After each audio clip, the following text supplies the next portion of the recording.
கொடுத்த கடனை திருப்பி தராததால் மண்ணை வாரி இறைத்து சாபமிட்ட நபர் நடுரோட்டில் காரை நிறுத்தி வாக்குவாதம் செய்த பரபரப்பு வீடியோ.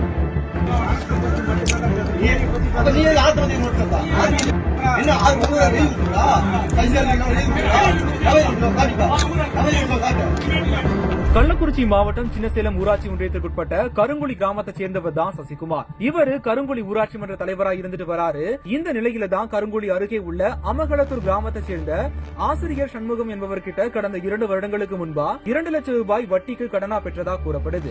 அந்த வகையில ஆசிரியர் சண்முகம் மற்றும் அவரது மகன் ஆனந்தராஜ் ஆகிய இருவரும் நேற்று ஊராட்சி மன்ற தலைவரான சசிகுமார் கிட்ட பணத்தை வட்டியோட செலுத்தும்படி கூறியிருக்காங்க. ஆனா சசிகுமார் தற்போது பணம் இல்லை என்றும் 2 மாதம் அவகாசம் வேண்டும் என்றும் கேட்டதா சொல்லப்படுது.